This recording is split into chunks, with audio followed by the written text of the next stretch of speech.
It's a big dog country. Jessup Premium Storage, 1455 South 1st Street is Jessup's best place to store your valuables. Whether it's furniture between moves or just a place for the overload, call Jessup Premium Storage at 530-8003. That's 530-8003. Jessup Premium Storage units are indoors, climate controlled, and they have 24-hour surveillance and on-site management. You have 24-hour, 7-day-a-week access to your unit. Sizes range from 5x5 to 10x25. They also have outside covered and uncovered spaces available for vehicles, boats, trailers, and RVs. Jessup Premium Storage on the Waycross Highway in Jessup.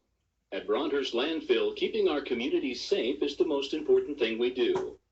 Our local team of environmental managers, engineers, and scientists ensure that the long-term management of the landfill is safe for our workers, customers, and the environment. To learn more, visit our website at www.broadhurstlandfill.com.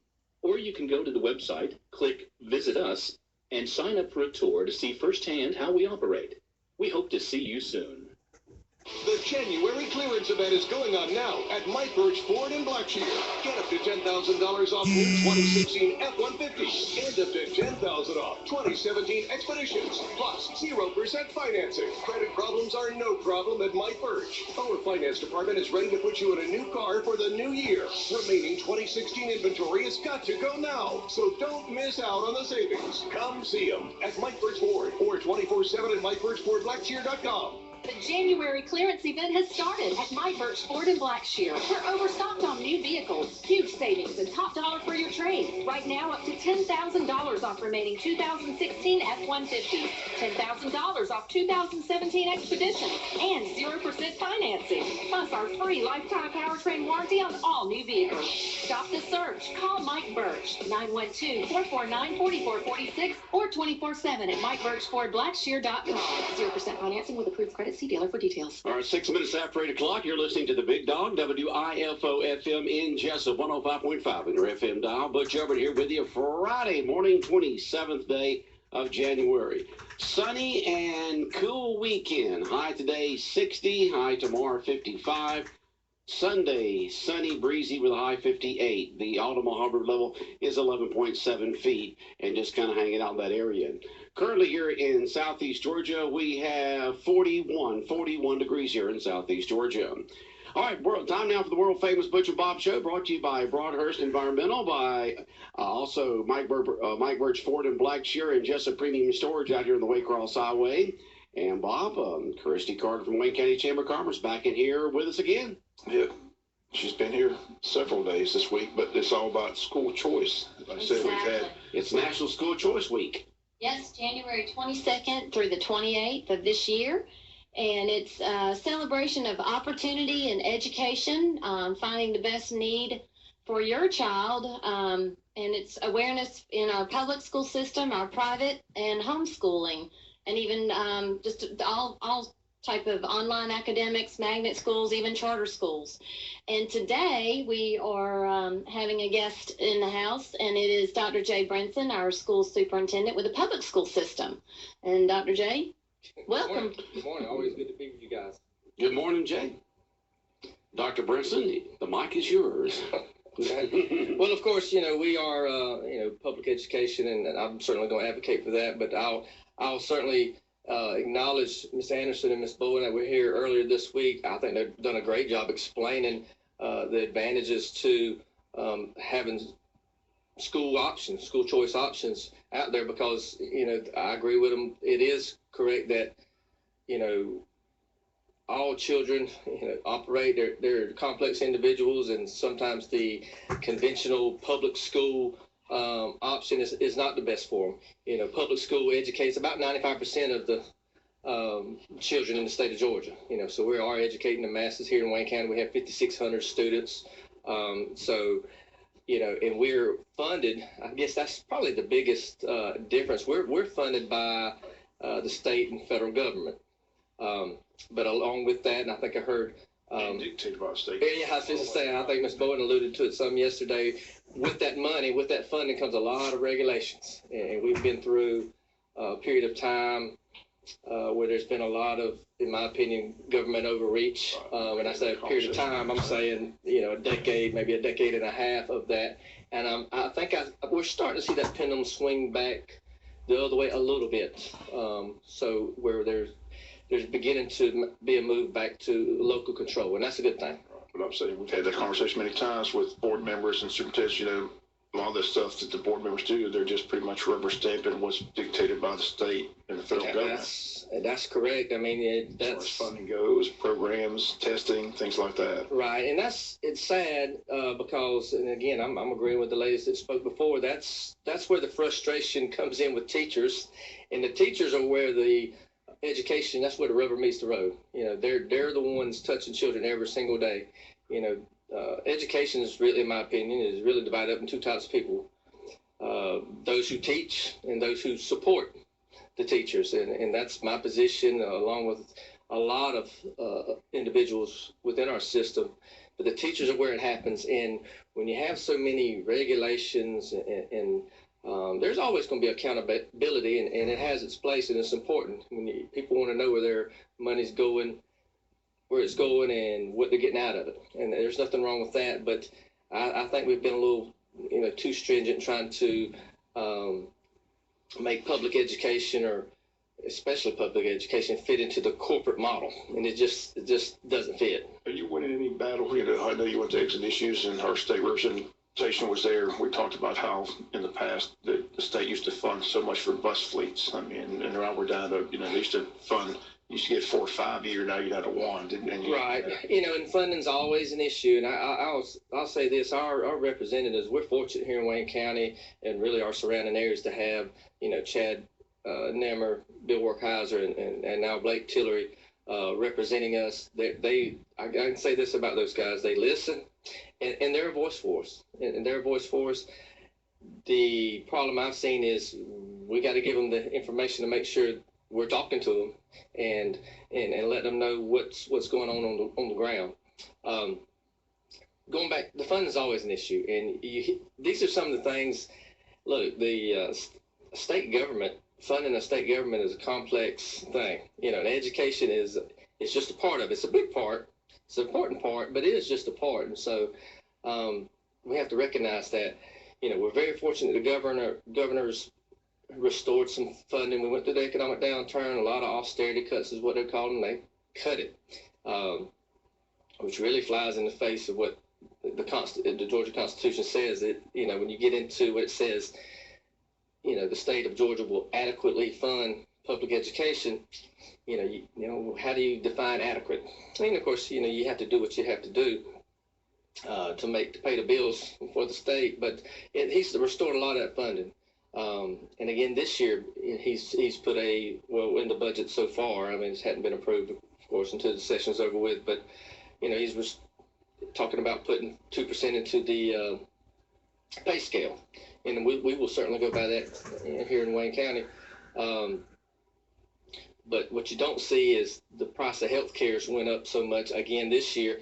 That money that would come for the 2% raise just about is completely eaten up with the increase in health care that we have to pay as a school system. So the school system's not getting really any extra money as far as a net. So that's kind of the challenges we have. And, we're trying to do the best we can with what we have. And of course, we have local participation. Our millage rate is how, we kind of pick up the pieces and make it whole. I know, like I said, we talked about public education the other night. They talked about a possible charter school here in Wayne County. I know Wayne County has one in there.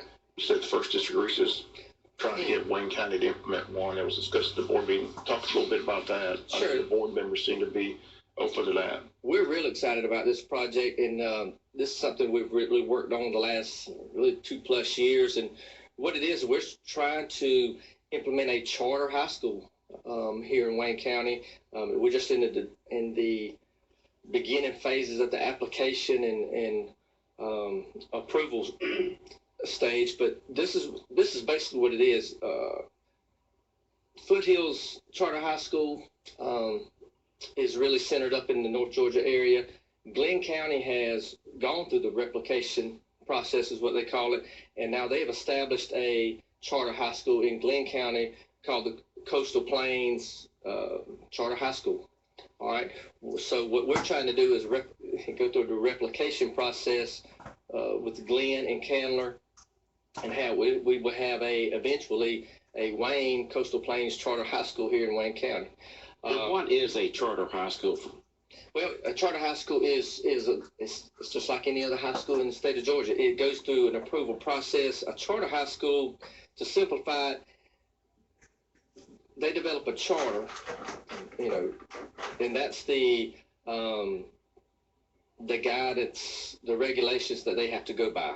Not totally the state of Georgia, not with like a normal public high school. All right. They go by whatever the charter says. They have a board that sets that up. It has to be approved by the state charter commission, but it's just like any other high school in the state of Georgia. And is it publicly funded? Yes, it is a public charter high school. So the purpose of a charter high school is for what? It's for, again, what we're talking about this week is another school choice. And this model that we're pursuing would be a night school type of model. It's not an alternative school. It's just a night school model, being that it would take in at 4 o'clock in the afternoon, conclude at 9 o'clock in the evening, Monday through Thursday. This high school wouldn't have an attendance policy. You work on your own at your own pace. There's some work you can do at the house. It's not an online where you work on the computer. There's teachers at the school. So you can come in and out, and they don't have discipline issues. If you're having a bad day, they just ask you to leave. And then come back and try it again tomorrow. Are there different grades? They are. Again, it's high school, so it serves students 9 through 12, and it's a separate entity. Now, it will not be part of the Wayne County school system. It is another high school, just like Long County High School or Pierce County High School. It's another high school. Now, it would be housed. That's the commitment we have to make as a county, if the board chooses to do so, is that we do have to provide a facility, and there's some technology commitment up front that we're reimbursed for. They pay us for the use of our facility. So they'd be using the high school? No. Right now, if it continues to progress, we're looking at the Thomas P. James building. That's ideal. If you recall, we use that as a night school facility several years back, and it's a tremendous. We put a lot of money in restoring that. Back when the floods, we had a lot of damage, and so we took some of the insurance money, and it's a solid building that would fit that purpose just perfect.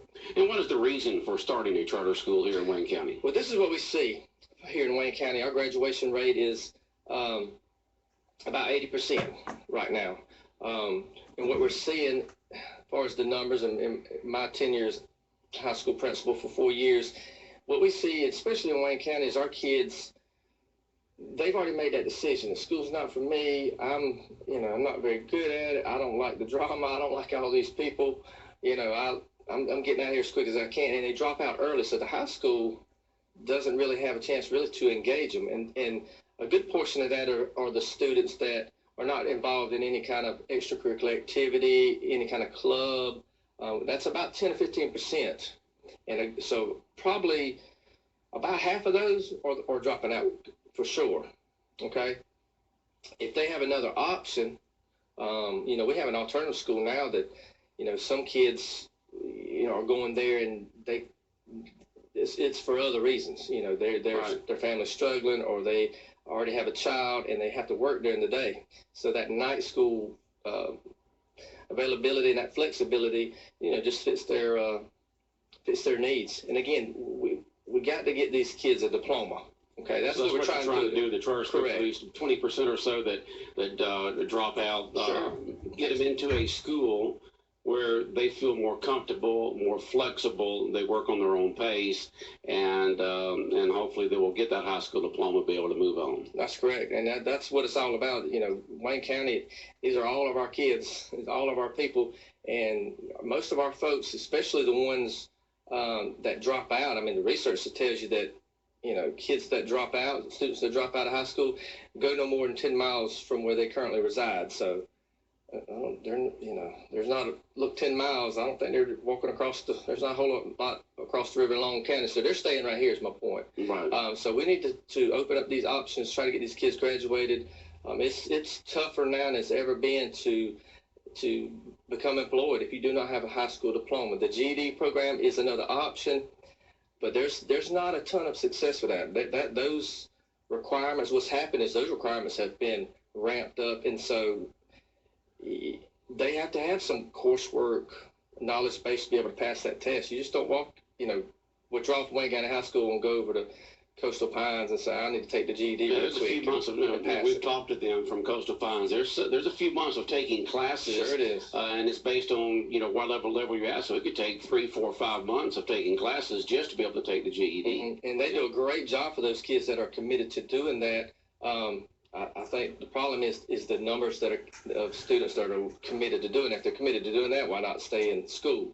Some of them might be, I'm just tired of the high school experience. They just, don't like what 1,500 students walking around, and they just don't like it. It doesn't fit them, and they're looking for another way. So again, this charter high school that we're pursuing may be another option for them to go at their speed. It's year round, so it may be these students can go over there and graduate early. With move on with ready, they can do that and going about their business. If they know what they're identified as a profession, let's go ahead and get them started. Okay. If they have the charter high school, does that eliminate the alternate school, or is there's still going to be an alternate school? No, they would still be an alternative school, but I certainly see that dipping in there just because I know some of those students, that's going to fit their needs a lot more. And the way that works, they simply withdraw from Wayne County High School and enroll in the charter high school here in Wayne County. It's just that simple. It's another high school, just like any other high school in the state of Georgia. And I certainly foresee the way this is set up, it's open to any child in the state of Georgia. So I certainly think we're going to pull students from possibly Appley County, Pierce County, Brantley County, Long County, possibly. They're looking at them to possibly host a site too. Geographically, that's how they've mapped it out. And we've been in these conversations again for a while, trying to get something like this, and we're super excited. We thought we had something last year with Mountain Ed, and what's happened is Foothills Charter High Schools kind of replicated that Mountain Ed Charter High School. And the charter high school would be under the direction of the Wayne County Board of Education? No. And the school superintendent, or who?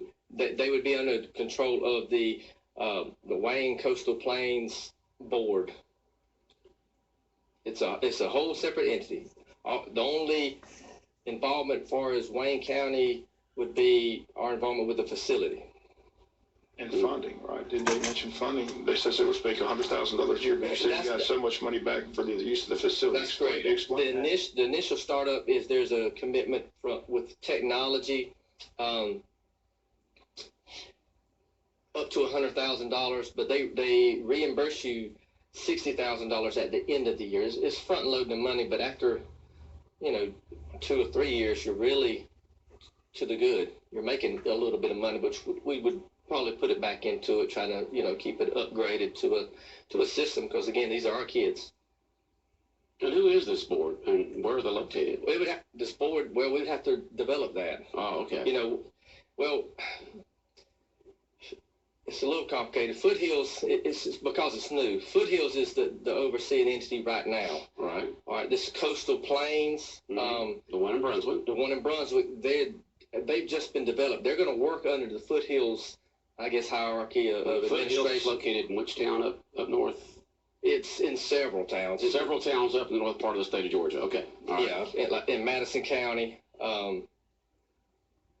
And some of those surrounding areas. Okay. Again, in that. So it'd be all part of the Georgia, the charter organization. Right. Okay. And so they're looking to have 4 sites in this area that will operate kind of together under one board. Right now, Glenn's already started. They started theirs about 2 weeks ago. Right. Or it might have been last week. They've begun to have students. They got over 100 students already enrolled in theirs. Candler County, up in Metter, they're starting theirs next fall. That's what we're shooting for as well. So, and they're also looking to implement a site in Long County. I'm not sure where their progress is on that. And the whole purpose is to get these students that have dropped out of high school into school where they feel more comfortable, they can work at their own pace and get them a high school education. And what we'll do is, as far as recruiting, we'll go out and get those students that have already dropped out over the last 3 years. They're no longer enrolled. We'll go pursue them, tell them about them, educate about this opportunity, and try to get them back in school. The high school our current high school, Wayne County High School, is not set up for students that's been out for a year or 2 years to come back in. Right. This high school is. They have a strong mentor program. Again, they have teachers, all the support staff that they need, and they work with these students and kind of chase them. It's funded by the state. Correct. They operate off of FTE and QB, just like any other school in the state of Georgia. Okay. Very interesting. Very interesting. Charter high school possibility coming to Wayne County starting in August. We'll certainly be passing along more information, and if you probably know someone who hasn't, graduated. We're shooting to get this going in the fall of of next school year. There's a lot of things that got to happen. Of course, the board's got to approve it and give it okay, but they were very receptive and thought it was a good idea this past Tuesday night. So we're full steam ahead trying to get it in place. So the board has to approve it, but then once they approve it, they won't have any more involvement with it. That's correct. Is that correct? That's correct. Okay. Yes, it separates. It operates as a total separate entity. Okay. Originally, the Wayne County school system got a lot of good news. Said we used to be ranked. There's so many schools in the district. We're down around 14, 15. Now we're up to number 4 or something. Our teachers are working extremely hard, and we have made some progress with that. We certainly have. We're ranked, I believe, number 4 out of the 18 school districts, and we've been number 17 for a couple of years. And so, our teachers work extremely hard. A lot of good things going on. Matter of fact, I think at 9 o'clock, Miss Pam Williams is coming down from the governor's office. She's part of that outreach program, and we've been selected to have what they call Books on a Bus program. They're going to, some of our bus drivers are going to have books for students on these long routes. Wayne County is a big county, so they're going to have books on the bus where kids can read, hopefully read each other, read just to kind of pass the time till they get off the bus. So they'll be out there, recognizing Scriven Elementary this morning. All right, Dr. Jay Brinson, Superintendent of Wayne County Schools, and with us our special guest this morning here during National School Choice Week. But as you mentioned, when it comes to school choice, for me, reasons, 95%, you said 95% of students go to a public school. Public school, that's right. Right. We're educating the masses, and again, it's funded by the state and federal government. With that comes a lot of strings, a lot of hoops to jump through, but our public education system here in Wayne County, we're blessed. If you compare it, we're doing very well. Okay. And all this plays a big part in economic development. When folks coming in and with Dale Keith with the IDA, they look to see where we are in education and what we have to offer here and where we stand. So those numbers are super important. Okay, Christy Carter there with the Wayne County Chamber of Commerce. Wrapping up this National School Choice Week, we had first of all, on Monday, we had someone talking about homeschooling, and then yesterday, private school, and today, the public school system with Dr. Jay Brinson. So National School Choice Week going on nationwide. We have an announcement. All right, go ahead with that announcement. There's always something up our sleeve here. It's the Page Star Student Program. Dr. Jay, Dr. Brinson, would you like to say what it is, and then we'll go into the rest? I'd love to be Dr. Jay. He was Dr. Jay. basketball player. Sure. Our star student is identified by having the highest SAT score in one sitting, and we were fortunate enough to have our Chamber of Commerce, supporting that. Because there's a great banquet and recognition that goes on at the district and state level. But that star student is also able to select their star teacher, and that's the teacher of their choice that's been influential and someone they think that's been gone above and beyond educating them in their career. The Georgia Chamber started this in 1958.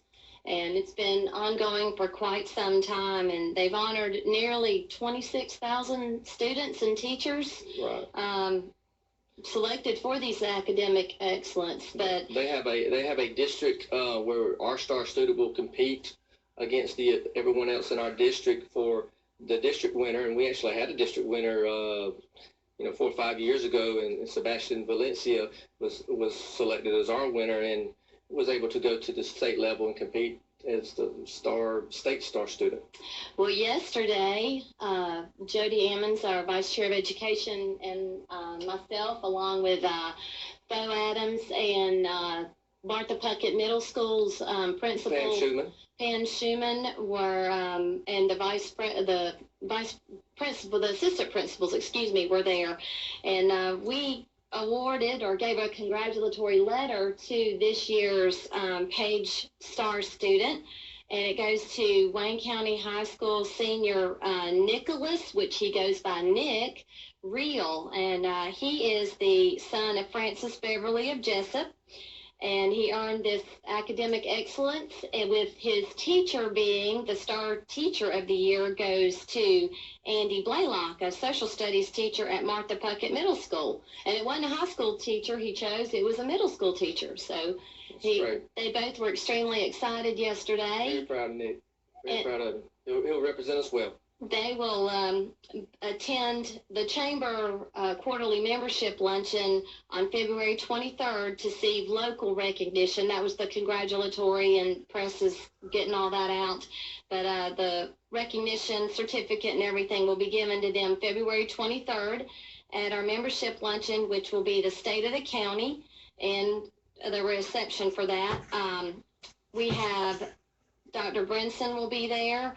The mayors from Jessup, Scriven, and Odom, along with Wayne County Chairman Mike Roberts, to give that State of the County address to our membership. It's $25 to attend that event, $35 for guests or non-members. If you're interested and you want to have a table there, you can have a table for four seats would be $100.